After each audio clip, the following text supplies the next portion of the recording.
there are still some of us that don't know that we've been indoctrinated into a lie. They don't know that, that my mom and stepdad and all these people who, in their 70s, when I asked them, because I was vegan 8 years before I knew that cows didn't just make milk. I had no idea. And so I started asking, hey, do you know this?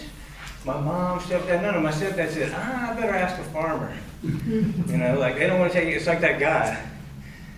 That's why I started asking people. So I want to just quickly say that I'm not going to ask anybody who's vegan or not, because I will tell you really quick why everybody's a vegan. Silas Rao in the film, he said, he asked people, and I've seen him do it, he goes around to audiences and he'll say, would anybody here ever unnecessarily hurt an innocent animal? Is there anybody here that would do that? No, nobody would do that. And he says, congratulations, you're a vegan. Because that's all a vegan is. Really, that's our true compassionate nature is vegan. So everybody in this room, everybody you meet, except for maybe 1% or something that really, has been hurt and damaged, wouldn't do that. So, but a lot of them still think it's necessary, but that's being debunked everywhere. And, people are living longer and healthier. And even on NPR, the doctors are saying, I'm not vegan, but it's the best thing you can do. And for the environment, there's no argument anymore. So that's why I know not everybody here's vegan. There's one other piece to the puzzle that really changed my activism and my interaction with everybody, and that's Dr. Rao again. He said, he was talking about the Pope, but he said, when what we say and what we do are out of alignment, we suffer.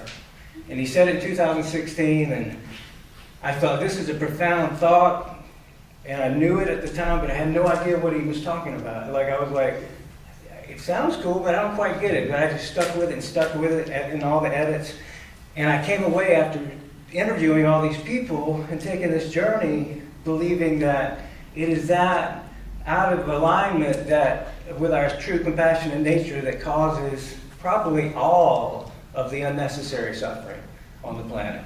There's going to be suffering. Sometimes we need it to align us with other things, but so much of it is unnecessary, because I interviewed these people who were sick in their 40s and then took all this medicine, or got off medicine by changing their lifestyle, and they're in their 80s and they're still healthy. And people over and over and over, all around the world, everybody, and you saw the doctors and all, there's no arguing. And so at the same time, I'm watching my family in Georgia, people my age and my cousins having heart stents. 2 weeks ago, my cousin had a heart attack. And it's all about what they're eating.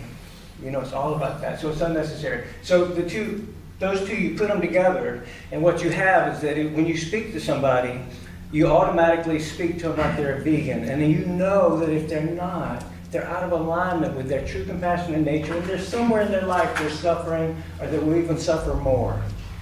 So instead of having anger for their participation in this thing that we all participated in, or frustration that they can't hear you, have compassion. Hold that love tight, because that's what's going to let them hear you. Because when there's judgment, whether you say it or not, it kind of breaks that bond we all have together. When somebody feels judged, I interviewed Dr. Claire Mann and Dr. Melanie Joy recently about communication to people. How do we talk to our family? How do we talk to people? When anybody feels judged, shamed, angry, any of these feelings makes the blood rush to the back of our head. And what they say is that if you're in a conversation with somebody, it makes your blood rush too, or at least want to rush, unless you're somebody who can stay present. So it makes you want to run away or fight or whatever. That's all these arguments, that's why people can't hear you. You don't think straight. So don't even try to plant seeds in somebody who you can tell is not present with you. And one other thing before I ask questions that has come to me recently in a meditation, everything along this way, I tell you all, please meditate, please meditate, please meditate. And please follow through, listen to your callings and move in that direction. We need you, we need you. And you can see I live in this RV, I'm a single dad, my daughter's up there now, I did all this because I didn't do it. Spirit led the way, only because I kept stepping out there, even when I didn't know how, because it's important. So the acronym that came to me was POV. And it's being present, open, and vulnerable. If you can be present with whoever you're with, whether it's one person or an audience, if you can be open to what you're hearing, what they're saying, trying to understand, and then be vulnerable enough to say what you know needs to be said, even if it's going to make you feel odd, like make you feel like you're an odd person or you're going to be judged or whatever. And judge, I mean, you may not need to say anything. The other thing we got to realize, we don't have to save the world. We just have to plant seeds. It's not, we didn't break it. We don't have to fix it. We just have to play our part. And everybody is playing their part, and I'm seeing it. Whether you're not, it, people are looking at you, so keep shining your light. Keep loving people. If you left your church, go back to your church, accept them. No system's perfect. This movement is not perfect. No movement has been perfect. So go back into it and shine your light and make it normalized. That's all we want to do. My mom and stepdad and all these people would probably go vegan if they didn't think they would be different than their tribe. So we got to reach around them. We got to reach around their families and make the community vegan. The low-hanging fruit. Religion people, the people, it may not be your church, but there's probably a church in your community that's open to this kind of message. And the more people you bring into your community, the more it's going to be a normalized thing. So I could say a lot more because you could see the guy there was stuttering, but the arc of my character is now, I can be here with you now and just really want to love you all and want to see all of you answer your calling because I need you to. And now with that being said, let's ask a few questions. Any questions? Don't shut me, I'll keep talking, okay? I don't actually have a question, but I just really appreciate the trip around the world. It's kind of a dying world that has a chance to live again, and thank you so much. I thought it was amazing. Yes. Same here, that was beautiful. You put a lot of work into that, and just really appreciate you. Thank you. Yeah. What's your new film about? Well, I'm glad you asked. Okay, the new film is, making this film, had never made a feature-length documentary. I went to film school, the narrative film and writing screenplays and all. And one of our biggest influences is Joseph Campbell. And so I tried to use the hero's journey and the structuring of this once I had all this footage, like, what am I going to do? And I couldn't get to the last part, which is bringing the elixir home. So I'm making a film called Compassion and Action, Bringing the Elixir Home.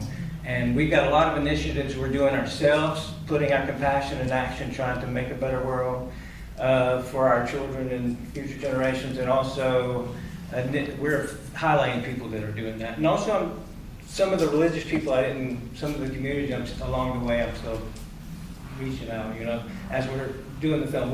I'll go back to India, I think, in November, and we'll do a Compassion and Action tour of the film, and a lot of good stuff around that. But in line with that, what I would like to talk to everybody about tonight is a couple of initiatives. One is we're putting together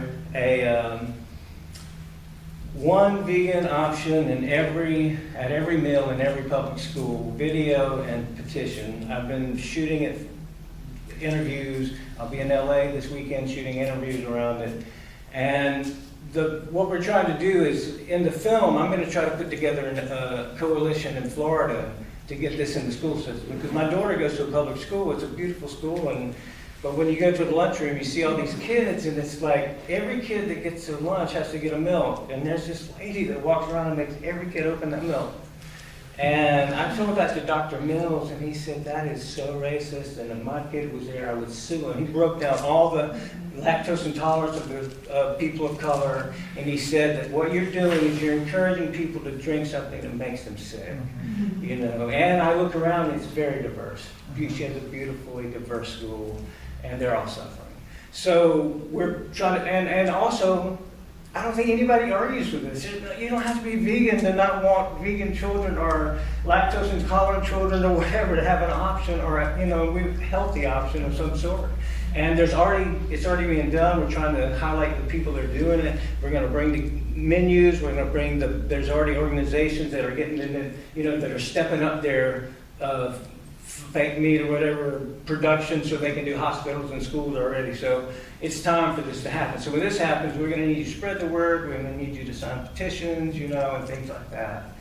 And also, we're putting together with In Defense of Animals Vegan Coalition that we started in the film. You were at the first meeting. You're in the film. We are putting together these compassionate living circles that you can have in a community or a church. Because so many people see this in church. I go to a lot of churches and they're like, oh, what do we do now? And their heart's right there, you know. And I give them all the little things. And we'll have our website. I'm working on a challenge now. That's what these will go along with. And the challenge is not just for non-vegans, it's for vegans too. Because it's spending a month really being compassionate to yourself. The next film will explore self-compassion, and it explores effective communication. How do we talk to people? All these things I've been telling you is because I've been interviewing these people, and it's top on my mind right now, because I want people, we're so divided in this country and in, around the world, and there's this movement, you know, so I can get very emotional when I talk about this movement's division, because this is the movement that's got to come together and break that whole separation thing. Yes? How can we show this movie to other people? Oh, I'm glad you asked that. A lot of times I forget this. The Veg Fund has a grant that allows this movie to be shown for free at any church, library, community center, or wherever around the world. All you have to do is reach out to me. And also, we have the grant already, so we can give you all you need. But they also, if you want to do a grant, you can get money for food samples, for the screening, and also literature, and maybe help with venue costs if you need it. Like, you can apply for your own grant, and it's already like, if they know it's for this film, and not just our film, they recommend a lot of films, so you could do it. You could create a club. You know, the Compassionate Living Circles, one of the things they'll do is they'll have screenings of these films. You know, we have template letters how to get to your minister and ask about a screening, you know, or a minister in the community. Just what ideas of how to reach out. Because it's so important to me and so many of us that we really take this message and start this conversation in our religious communities. I'm not asking ministers, just like I'm not asking schools to go all vegan. I'm not asking ministers to be vegan. I'm asking them to understand what it is, because somebody in their congregation, you know, is probably vegan or probably was and walked away, like so many people I met. And so there's no more ridiculing the vegans. We need to respect them and understand that they are in alignment with all of these traditions. Yes? I want to mention, I'm already, I think you're in Vancouver, aren't you? Yes, so am I. And I've already started to look at what it would take to show this at the Fitzenberg, Furstenberg Library, and I would love your help. So if anybody else is in Vancouver and wants to work on it with me, my name's Diane Bassett, I'd love to connect with you. Yeah, and it's easy to show it. And I'm going to tell you, I have no expectation about any screening. If there were 3 of you here tonight, I'd be just as happy, because I know whoever's meant to be here will be here. And exciting things happen. The screening in Seattle last night was just, it was just this magical moment.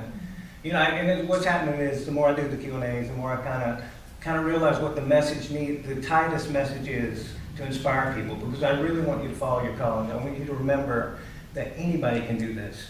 I doubted it every step of the way, and it wasn't that it just opened the doors. Now, it may not be easy, because I'm going to tell you it wasn't easy. Being a single dad and all this, it's not easy.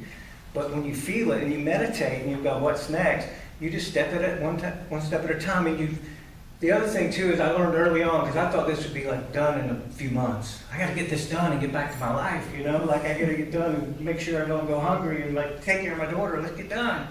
And then somewhere along the way, I realized, look, there's divine timing. You better just be there. And so every little step, and people would say, you want to go to Morocco? Like Silas called about going to Morocco, and I was like, knew there was $12 in the account now, and I said yes, I don't know how, but yes, you know. And then this guy from Hong Kong called, Holbert is in the film, out of the blue. Like, I just read something, it's exactly what I thought 2 days ago. Here's the money you need to get this for, and it just showed up every step. So if I was waiting for it to line up, I would still be waiting. So don't wait for it to line up.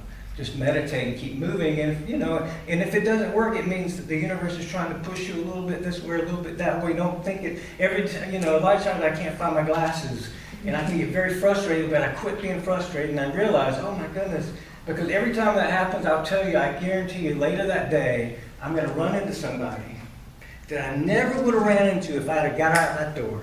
And that person needed me so bad, or I needed them so bad, I'm like, oh my God, that was it. And we may not always make that connection, but it's happening every day.